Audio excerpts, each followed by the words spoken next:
Josh, you are all about reinvention. You yourself have reinvented yourself 4 or 5 different times. And I think you understand the value of reinvention.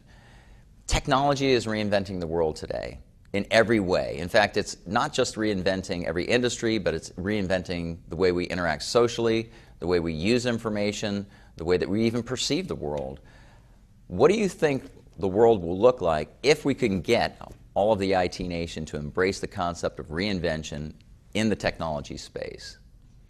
Well, it's an exciting future. I mean, we live in turbulent times, but it's also one of the most profoundly opportunistic times, especially for creative people, especially in the IT space. So if everyone in the audience today truly embraced the spirit of reinvention, first thing is I think we're going to have some newly minted billionaires. So maybe they'll take us for trips on their yacht from time to time. But more importantly than that, all kidding aside, I think we have an opportunity to make a real difference in the world. You look at how governments are being toppled through the use of technology that is finally arming human beings with a voice. You look at how the medical field is changing at an incredible pace because of technology.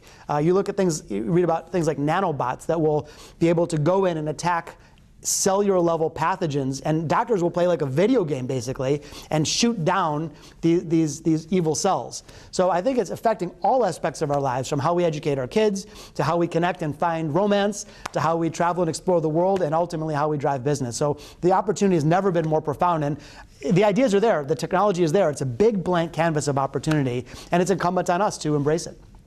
Now, that's a great answer, and that's a great perspective on the world. That is where we are today. The thing that I struggle with, I suppose, is getting people to think in a different way. What would you say is the best way to get our entrepreneurs in the IT nation to start to think in a different way? Well, it's we talked about it a little bit earlier, but I think really characterizing the risks of standing still, because instinctively we feel that safety comes from doing what we've always done, and the problem is that things are changing so rapidly, especially within technology, that standing in it's almost like a lily pad. The lily pad is going to fall underneath you if you don't leap along to the next one. So I think we have to. I mean, it's incumbent on us not only for our survival but our long-term success. The other thing is that I think when people zoom out and connect to a broader purpose. So if you, for example, think about, all I want to do is make my paycheck for the next 2 weeks, it's very difficult to take a big risk because you're kind of have a narrow focus. But if you look in the biggest sense, how do you want to be remembered? Most of us don't say 30 years from now, oh, we want to be, you don't want to look back and say, oh, think about all the risks I didn't take. Think about all the things that I didn't try, all these ideas I didn't have. Then you're just filled with regret, which is a terrible emotion because you can't do anything about it. But on the other hand, if you say, all right, how do you want to be remembered on your last few days on this planet? Most people will talk about, I want to make a big impact. I want to push the boundaries. I want to truly express all the ideas that I have in my head that I've been holding back. So I think if you start with the end in mind and sort of work backward, it becomes a much more powerful impetus for change rather than looking in a narrow sense in the near term. That's amazing, because that's exactly how I see it.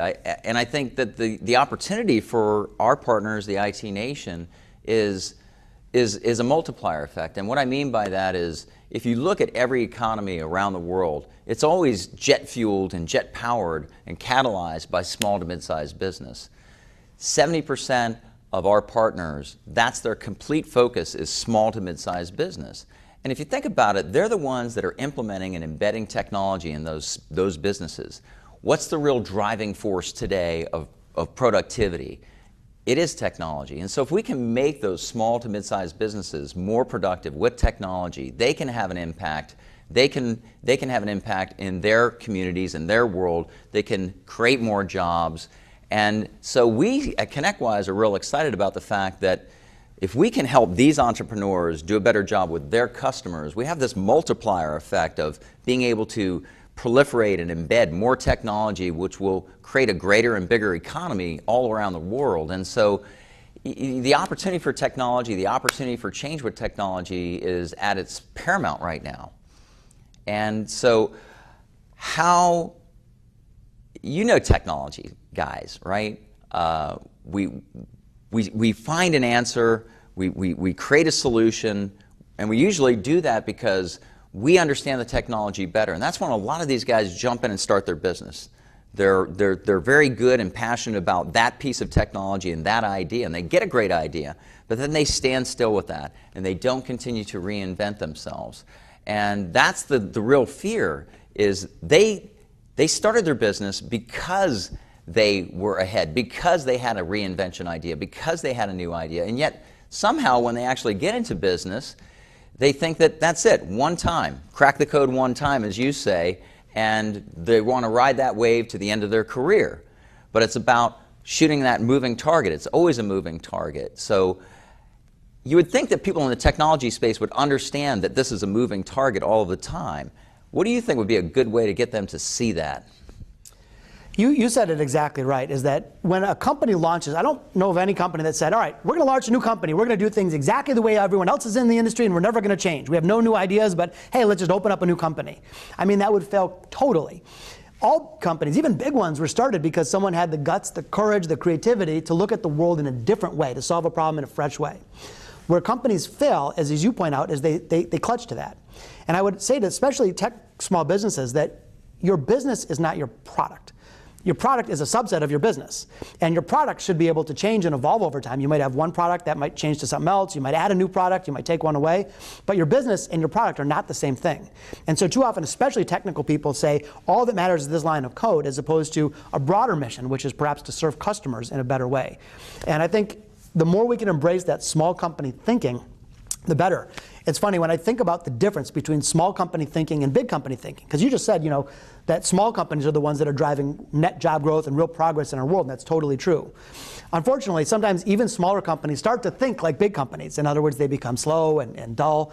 But the more we can embrace the same spirit that got our company launched in the first place, the more progress we'll enjoy. Think about the difference. Small company thinking, you embrace risk instead of avoid it. Small company thinking is about new ideas instead of protecting the old ones. It's the difference between being nimble and bureaucratic, having a fire in your belly versus becoming complacent. So the more that we can connect to those entrepreneurial roots, whether we have 2 people in our company or 200 or 20,000, the more we're going to be able to see positive change and navigate these challenging times. Now, I know you guys have some questions at this point, so. This is pretty impressive. I know that we reinvented ourselves, just like you were saying. And the one thing that when I'm talking to either my clients or our prospects is, like you said, they're stuck. They come up, they crack the code, and then they're stuck. And they're stuck in that same thing because they're afraid. They're afraid of like doing something else. How do you get the juices flowing to get them to get on the path? Like one of the ideas you said out there was doing roles. I mean, do you have any other things that can get people like in the juices and get them going in that? Yeah, there's a number of fun things. So role playing is one of them. There's a number of fun techniques. Maybe I'll share a couple just to spur some thought. One of them is that I like is the Reese's Peanut Butter Cup, where you're basically saying, all right, remember Reese's Peanut Butter Cup, chocolate, peanut butter, put them together. It's a mashup. Boom, amazing, wonderful product. So you might say, hey, let's just do a brainstorming session, and we're not going to worry about finished work product. It's just sparking ideas. But what are things that we could mash up in an odd way? What can we borrow from other industries or other areas of life to create something new? Very often, invention is the mashup of 2 distinct, previously separate things. So you might say, oh, well, what if our managed services company, what would that look like if we blended that with a fashion company? And all of a sudden, your mind is blown. You might say, wow, we'd have different apparel, we'd have supermodels, okay, fine. Not that you're going to do exactly that, but it might spark a new train of thought. Or you might say, well, what if the way we do our accounting right now is very formulaic? How would a movie star do their accounting? And so by blending different parts from different industries and different lives and smashing them together like comets, you start to actually unlock some pretty interesting ideas. The other fun thing I'll share is another technique. It's called the long list. So when I was studying advertising in college, we had an assignment. The teacher said, all right, break into teams and come up with headlines for an ad. The thing is, we said, all right, cool, no problem. But don't come back until you each have 200 ideas. So we're like, 200 ideas, are you kidding me? So we broke into our teams, and the first 20 ideas were the obvious, easy ones. Those are the ones where most people would stop and run back and be, hey, we're done. We couldn't, we had 200. So then came the immoral ideas, and the unethical ideas, and the criminal ideas, and the bizarre and macabre ideas. Anyway, when we regathered as a full class, each team had to share their best ideas. And not one team said, my idea number 4 was really good, or idea number 11. The idea number 178 or 193, those were the magical ideas that broke free from tradition. So ironically, quantity drives quality. because it forces you to go way out on a limb and try new things. So a fun technique is you set a timer. How many ideas can we get in 5 minutes? Or 50 ideas in 10 minutes, that type of thing, where people are just racing and they're not holding back. They're not overthinking the executional aspect. They're just getting raw ideas out on the table. And sometimes when you land on something, that becomes the impetus for change. And then you start saying, wow, we could really get behind this.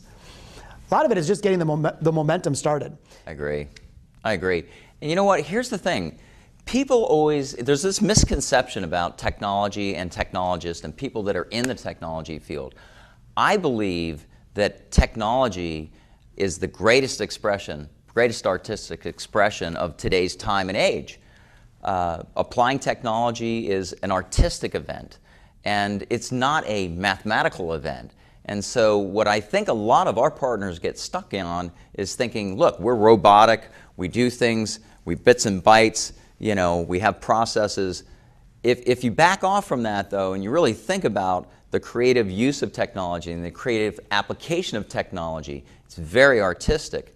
But I think that we have a misconception about ourselves in this industry. We think that we're engineers.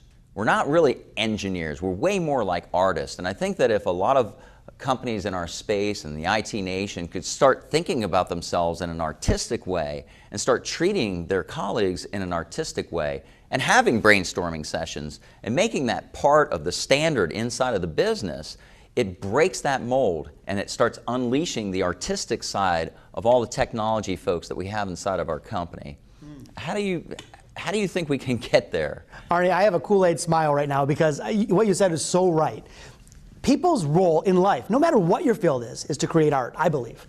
So art means different things to different people. It doesn't need to be a painting or a musical composition. It's to create art, which means to create something new, something better, to improve the world, to drive customers, to make real human progress. And so if you think of your job as an artist, even if you're in IT or any field, our job as an artist to create art. And the technology enables us to create art, not the other way around. And I often wonder, what would Mozart have done if he had a Mac? Exactly. That's my point. So now Mozart, instead of writing notes by hand until 2 in the morning, would have been, instead of writing the incredible body of work that he composed, maybe his work would have been 30 times more because the technology would have enabled his art. On the other hand, we can get lazy. I mean, if Mozart, on the other hand, said, I'm going to do even less because I can just spit it out of my Mac, that would be a problem. So I think it's incumbent on us to think of ourselves, number one, as artists, whether it's artists driving change in our communities, in our families, in our businesses, with our people, with our customers. And then number two, how can we use technology as a tool to enable our art, not the other way around? That's awesome.